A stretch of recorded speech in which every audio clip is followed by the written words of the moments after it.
In the winter of 1842, in the bayou country of Louisiana, a man named John did something that would echo through the records of St. James Parish for generations. He killed 2 men. He burned them alive. The facts are there in the courthouse documents, yellowed and fragile, written in the careful script of a clerk who recorded only what happened, not why. John was a slave. The men were his owners. That's what the record says. What it doesn't say is how a human being arrives at such a moment. What calculations run through a mind that has been told, every single day, that it is not fully human. What it takes to cross a line from which there is no return. This is not a story about good and evil. This is a story about what happens when a man has nothing left to lose. And it begins not with fire, but with silence. If you want to understand how ordinary people are pushed to extraordinary acts, if you want to confront the darkest chapters of American history with honesty and courage, then stay with me. Subscribe now, because what you're about to hear will challenge everything you think you know about survival, resistance, and the human capacity for both endurance and rage. The Louisiana Territory in the 1840s was among the wealthiest regions in America.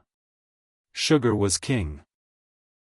Sugarcane plantations stretched for miles along the Mississippi River, their profits built on a system so brutal that the average life expectancy of an enslaved person working the cane fields was 7 years from the time they entered the fields. 7 years. John had already survived 12. The Belmont plantation sat on 300 acres of prime delta land. It was run by 2 brothers, William and Robert Belmont. 43 slaves worked that land. John was one of them. He was 31 years old. He could read, though this was forbidden. He could calculate numbers faster than most men with formal education. He had been born in Virginia, sold south at age 14, and had not seen his mother or his sister since. The Belmont brothers had owned him for 6 years. In the historical record, there are only 3 mentions of John by name before the night of February 14, 1842. 3 times his name appears in ledgers, sale documents, punishment logs. As if a man's entire existence could be reduced to 3 lines of ink. But John was not 3 lines. John was a universe. And on that February night, that universe exploded. 4:30 in the morning. Winter darkness still clings to the edges of the sky. In the quarters, people are already moving.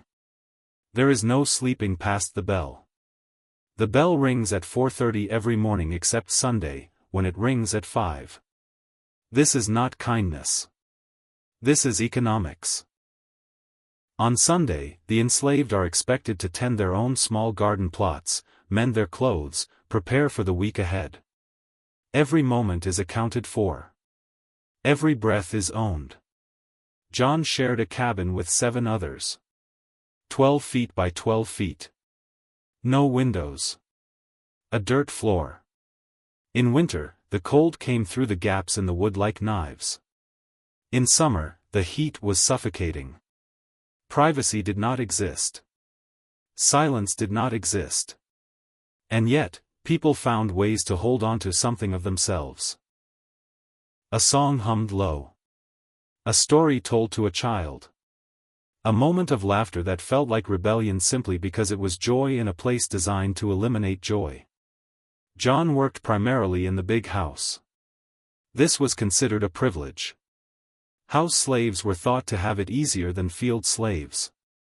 They wore better clothes, ate better food, slept in slightly better conditions. But proximity to power is its own kind of danger. In the fields, a man might go days without seeing his owner. In the house, you are never out of sight. Every movement watched. Every word measured. Every mistake immediately punished. John walked toward the main house that morning with the others, his face revealing nothing of what was already forming in his mind. The big house rose before them, white columns gleaming in the early light, elegant architecture, prosperity built on suffering. Every brick, every plank of polished wood, every piece of imported crystal inside had been paid for with human agony. William Belmont was 46 years old. He had inherited the plantation from his father, who had inherited it from his father. 3 generations of wealth built on the same foundation. William fancied himself a gentleman. He read philosophy. He quoted Thomas Jefferson at dinner parties. He spoke often about duty, about order, about the natural hierarchy of mankind. He believed, or said he believed, that slavery was a burden the white man carried for the benefit of the African race. He called it a civilizing mission. He called it Christian charity. What he did not call it was what it was, a system designed to extract maximum profit from human flesh. William kept meticulous records. Every purchase, every sale, every bushel of sugar, every pound of cotton, every slave bought or sold or punished. The numbers had to balance. The profits had to flow. The system had to function with the precision of a clock, and any gear that slipped, any part that faltered, would be replaced or discarded. His brother Robert was different. Younger by 4 years, Robert did not philosophize. Robert did not need to justify anything. He simply enjoyed the power. Where William would punish with calculation, measured lashes, withheld rations, carefully calibrated suffering, Robert's cruelty was impulsive. Explosive. You never knew what would set him off. A door closed too loudly. A sideways glance. The wrong tone in a voice. The slaves called him the storm. You could see William's anger coming. Robert's hit like lightning. There were scars on John's back from both brothers. 13 from William, for the crime of being caught with a book. 27 from Robert, for no reason at all except that Robert had been drunk and John had been nearby. John remembered every single one. He could map them on his body like a chart of his own degradation. And he remembered who had given each one. John had learned to read the brothers the way a sailor reads weather. He knew William's patterns. Morning inspection at 6 o'clock. Breakfast at 7. Business in the study until noon. William was methodical. You could survive William if you were careful, if you anticipated his needs, if you made yourself invisible except when visibility was required. Robert was another matter. Robert drank. Not every day, but often enough. And when Robert drank, anything could happen. John had seen Robert beat a man unconscious for serving coffee too hot. He'd seen him sell a woman's child out of spite when she'd spilled wine on his coat. There was no logic to it. No pattern to predict. Just rage looking for a target, and any target would do. That morning, John polished silver in the dining room. His movements were precise, practiced. The fork in his left hand, the cloth in his right, circular motions, steady pressure. He had polished this silver hundreds of times. Each piece had a weight he knew by touch. But while his hands worked, his mind was elsewhere. His mind was calculating. 3 days until the new moon. 3 days of darkness. 3 days to prepare. He had been thinking about this for months, but thinking is different from deciding. Thinking is theoretical. Deciding is crossing a threshold from which there is no return.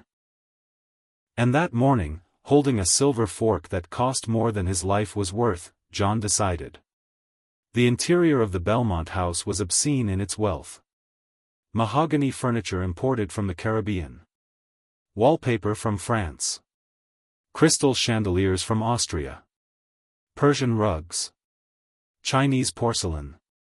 Every room was a catalogue of empire, of trade routes built on bondage, of luxury extracted from misery.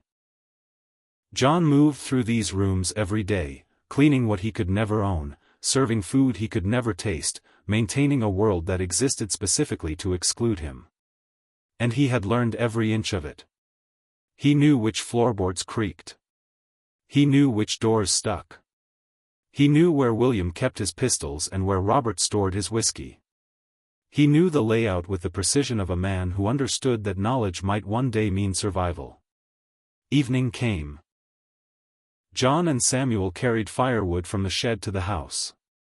It was cold, the kind of damp cold that settles into your bones and stays there. They moved in silence at first, two men doing work they'd done 1,000 times before. But then Samuel spoke, his voice low, barely above a whisper. "Moon's waning now," he said. "New moon in 3 days." John said nothing at first. Samuel continued. "Fire burns different under a dark sky. Burns hotter. Spreads faster. No light to see it coming until it's already there." John replied carefully. "Man talking about fire should be careful. Fire doesn't discriminate.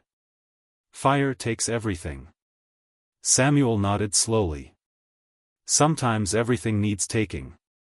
This was not the first time they'd had this conversation. It had been happening for months, in fragments, in coded language that sounded like nothing to listening ears but meant everything to those who understood. Oblique references. Careful words. Never direct because walls had ears. Other slaves might tell, hoping for favor or simply trying to survive. Overseers sometimes planted informants. You could trust no one completely. But John and Samuel had developed their own language, built over years of friendship in a place where friendship was a risk. Fire meant rebellion. The new moon meant timing. 3 days meant soon. Very soon. What they were discussing, in broken pieces of conversation, was murder. Premeditated. Planned. The only question left was when. And now John had answered that question. 3 days. Samuel was John's closest friend at Belmont. He'd been there longer, 16 years. He'd seen 3 different overseers, 2 economic panics, countless sales and separations. He'd buried 2 wives and 4 children. Not buried in the ground, buried in memory, because they'd all been sold away except for the children who died young. Samuel was 48 and looked 70. The work had consumed him from the inside out, aged him beyond his years, bent his back, gnarled his hands, stolen his youth and given nothing in return. But Samuel had something John valued above almost anything, a long memory. Samuel remembered things. Names. Dates. Debts. He remembered who had done what to whom. He kept a ledger in his mind of every injustice, every cruelty, every stolen life. And sometimes, late at night, he and John would talk about what it would mean to balance those accounts. Later that evening, John was called to William's study. This was routine. William often needed papers organized, correspondence sorted, documents filed. John's ability to read was both his greatest asset and his greatest danger. William had discovered it by accident 3 years earlier. John had been cleaning the study and William had left a document on the desk, some contract or another. William had returned to find John reading it, his eyes moving across the page with obvious comprehension. The punishment could have been severe. Reading was illegal for slaves in Louisiana. The law was clear on this point. An educated slave was a dangerous slave. But William had paused, considered, and then made a decision that he believed demonstrated his own enlightened thinking. Instead of punishing John, he would use him. John became useful. He could organize documents, sort correspondence, take inventory, manage the records that William obsessed over. William congratulated himself on his progressive approach. He was making use of the natural talents of his property. What William did not realize was that John was reading everything. Every letter. Every ledger. Every contract. Every secret the Belmont brothers thought was private. John knew exactly how much the plantation made each year. He knew which slaves were being considered for sale. He knew that William was deep in debt from gambling losses in New Orleans, thousands of dollars lost at card tables and horse races, losses that threatened the entire operation. He knew that Robert wanted to sell off half the slaves to cover the shortfall, to liquidate assets, to turn human beings into cash that could pay creditors. And he knew that his own name was on the list of those to be sold. John had perhaps 2 weeks before he would be sent south, deeper into the sugar country, to plantations where the mortality rate was even higher, where men worked until they died and were replaced by new purchases. 2 weeks before he'd be separated from the only community he had left, from Samuel, from the few people who still remembered his name and his mother's name and where he'd come from. 2 weeks before Samuel, too old to be worth much, would likely be sold to a labor camp where men went to die slowly, used up and discarded. That night in the study, William sat at his desk writing correspondence, his pen scratching across paper, his attention focused on business matters. John filed documents in the cabinet behind him, moving quietly, efficiently, making himself invisible the way he'd learned to do. On William's desk was a letter. John had already read it earlier when William stepped out of the room. It was from a slave trader in Baton Rouge, confirming arrangements for a sale. 6 slaves from Belmont Plantation to be delivered on March 1st. John's name was first on the list. Price, $1,200. Samuel's name was not on the list, which meant Samuel was not worth selling. He would be kept and worked until he died, which would probably be soon. John looked at William's back, at the expensive coat he wore, at the comfortable chair he sat in, at the lamp that burned with clean oil while the slaves used tallow candles that smoked and gave barely any light. And John felt something settle inside him. Not rage, exactly. Rage was hot and impulsive. This was colder. This was certainty. William spoke without turning around. "John, the Robards' letter. File it with the others." "Yes, sir," John replied, his voice giving nothing away. He took the letter, moved to the filing cabinet, placed it in the correct folder. His hands were steady. His face was calm. But inside, everything had shifted. This was the moment. Right here. This was when John knew with absolute certainty what he had to do. He had spent months wrestling with it, turning it over in his mind, examining it from every angle. The moral weight of taking a life. The consequences for himself and others. The fact that what he was contemplating would almost certainly end with his own death, probably by hanging, possibly by burning, definitely by public torture meant to serve as warning and entertainment. But now the decision was made for him. He could die slowly, worked to death in some remote field, forgotten, erased, turned into ash and dust with nothing to mark his passing. Or he could die on his own terms, taking with him the men who had stolen his life and the lives of everyone he'd ever loved. It was not a choice between good options. It was a choice between different kinds of ending. And John chose fire. That night, John did not sleep. He sat outside his cabin despite the cold, despite the fact that tomorrow would begin at 4:30 just like every other day, despite the exhaustion that lived in his bones. He sat and he thought about his mother. Her name was Patience. She had taught him to read using a Bible she'd stolen from the master's wife, risking everything to give her son something that might help him survive. She'd been sold when John was 14, torn away in the middle of the night, no goodbyes, no final words, just gone. He never knew where she went. Never knew if she was still alive. He'd asked once, when he was younger and still believed that asking might yield answers. The overseer had beaten him for the question and told him his mother was none of his concern anymore. She belonged to someone else now. So did he. Forget her. But John had never forgotten. He thought about his sister, Mary, who would be 29 now if she'd survived. She'd been sold at age 11, small for her age, terrified, clinging to their mother until the trader pried her fingers loose. John had not seen her since. He did not know if she was alive or dead, free or enslaved, broken or somehow still whole. He carried her in his memory, along with everyone else he'd loved who had been erased. Not killed, though some probably were. Sold. Scattered. Erased from his life as if they'd never existed. And he thought about what it means to be human when the world has decided you are not. When every law, every institution, every voice of authority tells you that you are property, not person. 3/5 of a human being at best, according to the Constitution's calculation for representation. Nothing at all according to Louisiana state law, which classified slaves as movable property, like cattle or furniture. John had been told his entire life that his anger was illegitimate. That his suffering was natural and necessary. That his bondage was God's will, ordained by Scripture, justified by nature, part of some grand design that required his degradation for the elevation of others.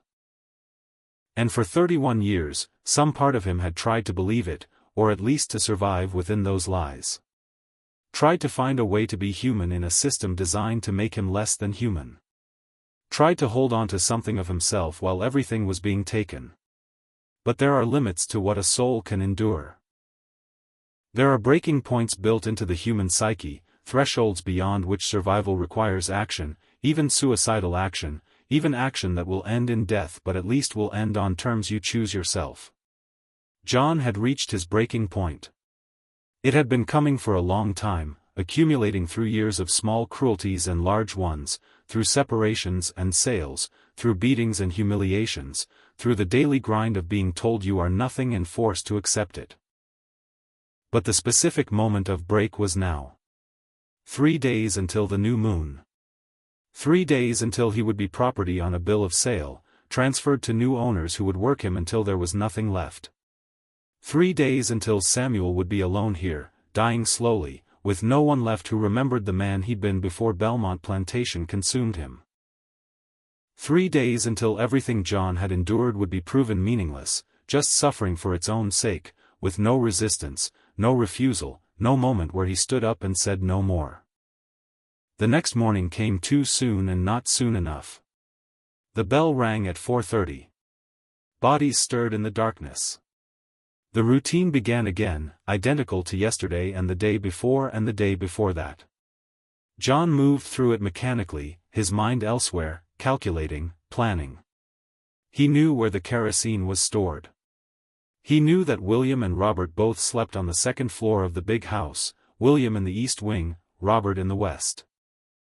He knew that the house was old, the wood dry, that fire would spread quickly once it started. He knew that the nearest help was 3 miles away, that by the time anyone arrived it would be over. He knew these things with the clarity of a man who has studied his own death and found it acceptable as long as it came with purpose. William was in a foul mood that morning. Money troubles. A letter from his creditors had arrived, demanding payment, threatening legal action. He snapped at John over nothing, over a cup of coffee that was too cold, though it had been hot when John poured it and had cooled while William read his mail. The punishment was 12 lashes, delivered by the overseer in the yard while the other slaves watched.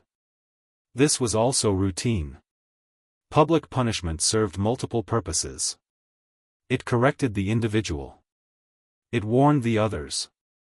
It reminded everyone of the order of things, of who held power and who did not. John took the lashes without crying out.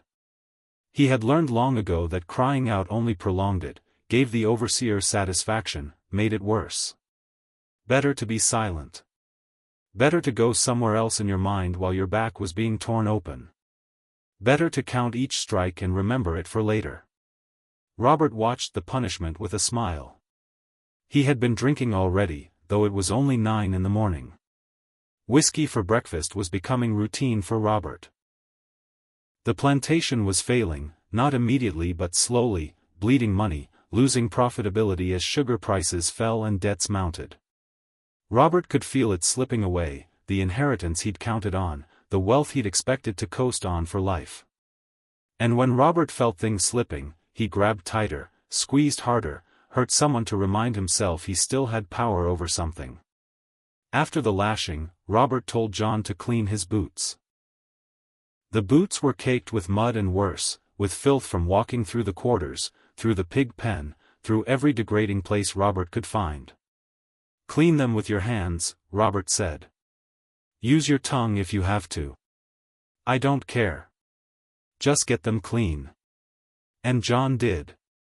He knelt in the dirt and he cleaned Robert's boots with his hands, and he remembered every second of it. That afternoon, John spoke with Samuel again. They were working in the smokehouse, hanging meat that would feed the masters and their guests while the slaves ate scraps. The work was hot, smoky, the smell of curing pork thick in the air. Samuel spoke first. You decided, he said. It was not a question. John nodded. When? Samuel asked. Tomorrow night. The moon goes dark tomorrow night. Samuel was quiet for a long moment. Then he said, I'll help. John shook his head. No. This is mine. Samuel gripped John's shoulder. Brother, I've been here 16 years. I got nothing left to lose either. You're not doing this alone. They locked eyes. There was an understanding between them, something that went beyond words. They were both dead men already. Had been for years. This was just choosing how the end would come. They made their plan. Simple. Direct. No elaborate scheme, because elaborate schemes require time and resources they didn't have. Tomorrow night, after the house was quiet, after William and Robert had gone to bed, John would take kerosene from the storage shed. He would enter the big house through the kitchen door, which was never locked because slaves needed access for early morning preparations. He would pour kerosene through the ground floor, especially near the staircases. He would light it. The fire would block the stairs, trap the brothers on the second floor. They would burn. And John would wait outside to make sure neither escaped. Samuel's role was to keep the others away, to prevent anyone from trying to put out the fire or rescue the Belmonts. This was crucial. If other slaves tried to save the masters, the plan would fail. Worse, those slaves would be punished for John's actions. Samuel would make sure everyone understood, stay back, let it burn, this is not your fire to fight. The day passed in agonizing slowness. Every hour felt like 10. Every task felt surreal, performed by a man who was already becoming a ghost. John polished silver that he would never polish again. He served food he would never serve again. He answered to a name he would never answer to again. By evening, his nerves were screaming, every sound too loud, every movement watched by invisible eyes. But he showed nothing. His face was the same mask it had always been. Calm. Obedient. Invisible. That night at dinner, William and Robert ate roasted duck with wine from Virginia. John stood in the corner, ready to refill glasses, to clear plates, to serve and scrape and bow. William complained about the wine. Robert complained about the duck. Neither looked at John. To them, he was furniture. A useful piece of furniture, yes, but not human. Not worthy of notice. And that invisibility, which had protected John for so long, would now be their downfall. Because they did not see him, they did not see what was coming. After dinner, after the dishes were cleared and washed, after the house settled into its nighttime routine, John returned to the quarters. It was his last night there. His last night anywhere. He sat with the others around a small fire. Someone was singing, a low melody that came from Africa by way of the Caribbean, passed down through generations, the words half remembered but the feeling intact. Sorrow and endurance. Pain and resistance. The promise that suffering is not forever, that every system has its end, that justice comes even if it comes slow. John listened and did not sing. He had no voice left for singing. He had only one thing left to do. Samuel sat beside him. Neither spoke. There was nothing left to say. They had said it all already, in fragments, over months of careful conversation. They both knew what tomorrow would bring. They both knew there was no escape after the fire, no plan for getting away. This was not about escape. This was about refusal. About saying, in the clearest possible terms, that there are things worse than death. That slavery was worse than death. That submission was worse than death. That John would rather burn the world down than spend one more day in chains. Midnight came and went. 1 o'clock. 2 o'clock. The plantation slept. Guards made their rounds, but they were lazy, bored, confident that slaves were too beaten down to cause real trouble.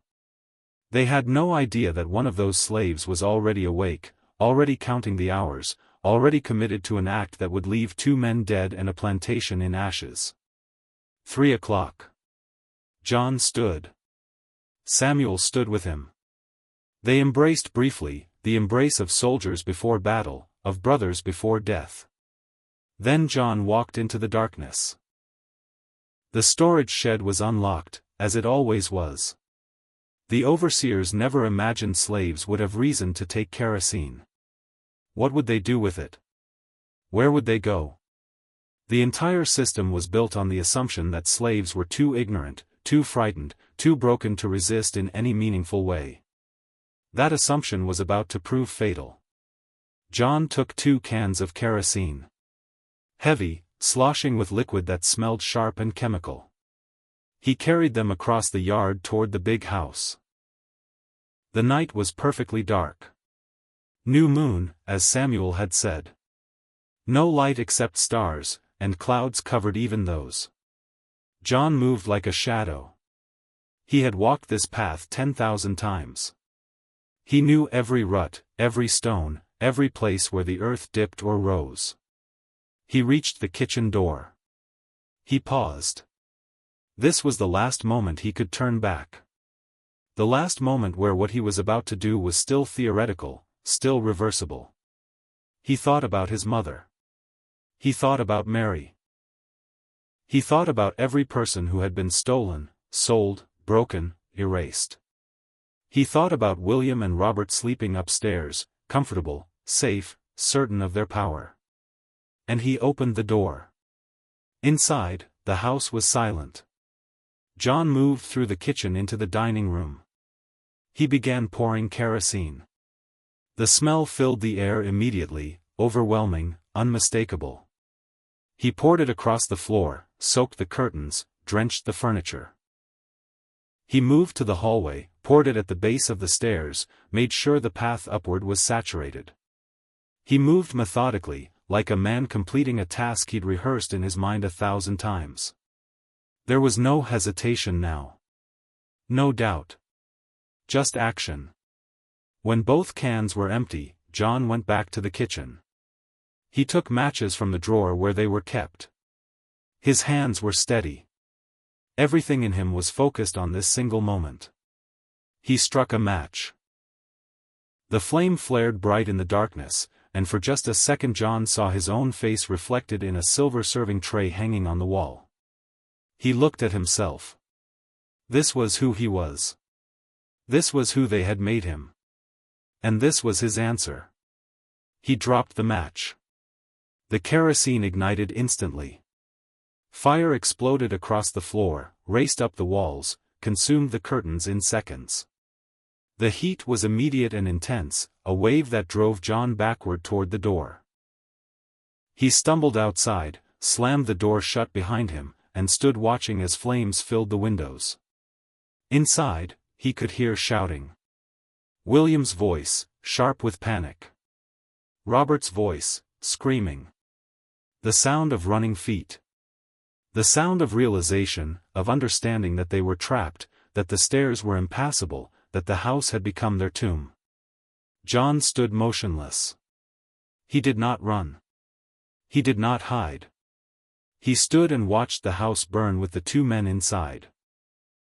Samuel appeared beside him. Other slaves were emerging from the quarters, drawn by the light, by the roar of the fire.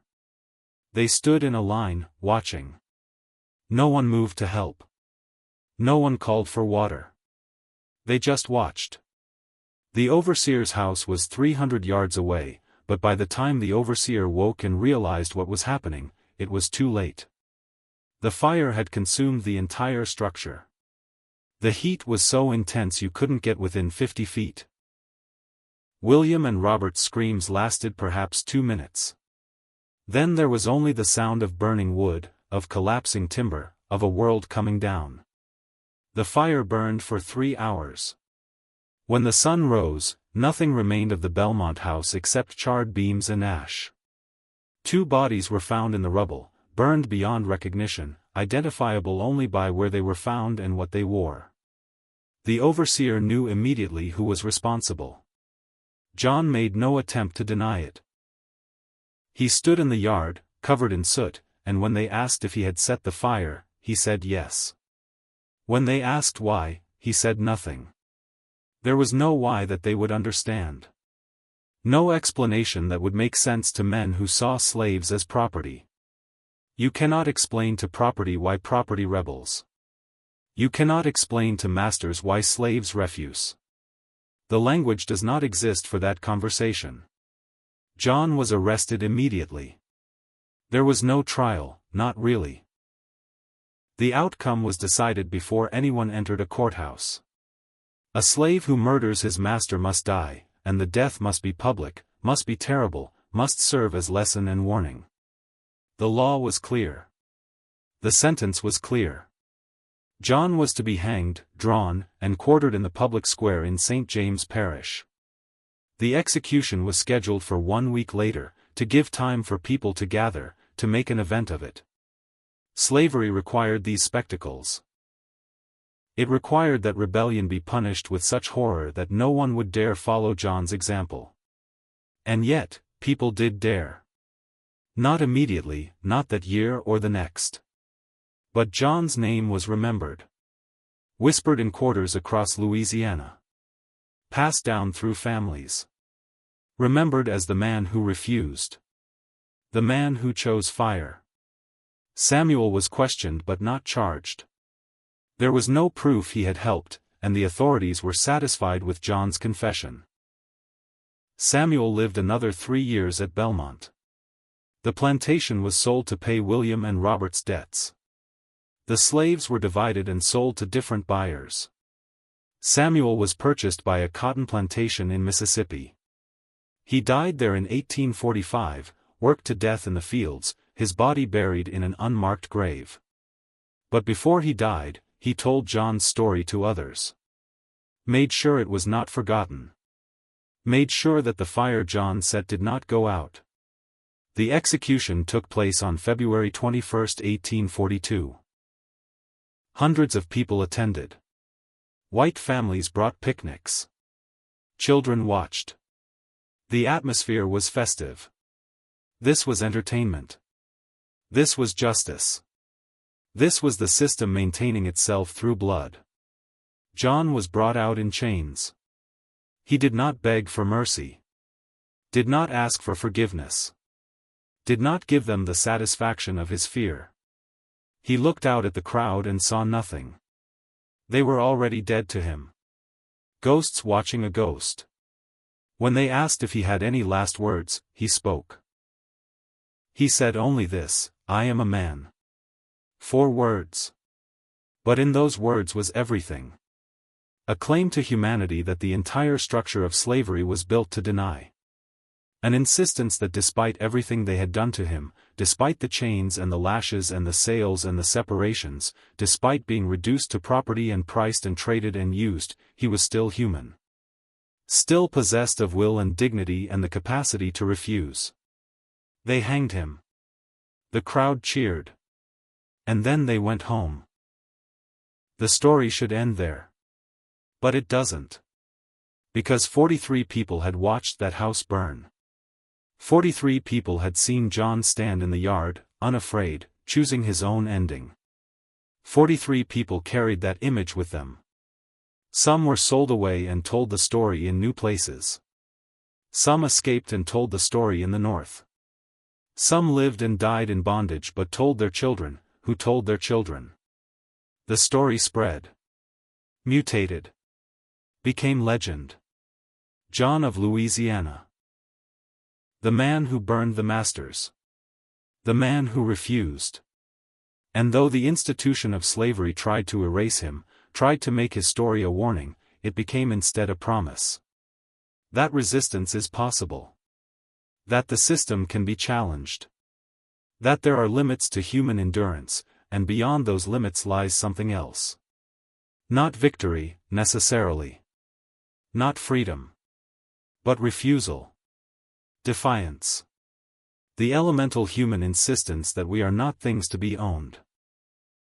In 1865, 23 years after John died, slavery ended in America. Not because masters freed their slaves. Not because the system collapsed under its own contradictions. But because hundreds of thousands of people resisted, escaped, fought, died, and ultimately won. John was one of them. One spark in a fire that burned for centuries before it finally consumed the system itself. His name appears in court records, in parish histories, in the testimony of those who remembered. He is not famous. There are no statues. No holidays. No monuments. But he existed. He acted. He chose. And that choice echoes still. This is the story of John of Louisiana. A man who was told he was property and proved he was human. A man who was told to submit and chose instead to burn. A man who lost everything and decided that if he must lose, then those who stole from him would lose too. It is not a comfortable story. It is not a story with heroes and villains clearly marked. It is a story about what slavery does to people, both those who are enslaved and those who enslave. About the violence inherent in the system and the violence necessary to resist it. About the price of freedom and the cost of bondage. About the breaking point we all have, somewhere deep inside, beyond which we become something else entirely. If this story has moved you, challenged you, made you think about the depths of human suffering and the heights of human resistance, then share it. Let others hear it. Subscribe so you never miss these untold chapters of history that textbooks often erase. Leave a comment with your thoughts. History is not just dates and facts. History is people. Real people who lived and suffered and fought and died. People like John, whose name was almost forgotten but whose fire still burns. Thank you for listening. And remember, the past is not dead. It's not even past. Everything we are today is built on what came before. On the choices people made, the stands they took, the fires they lit in the darkness. Remember John. Remember them all.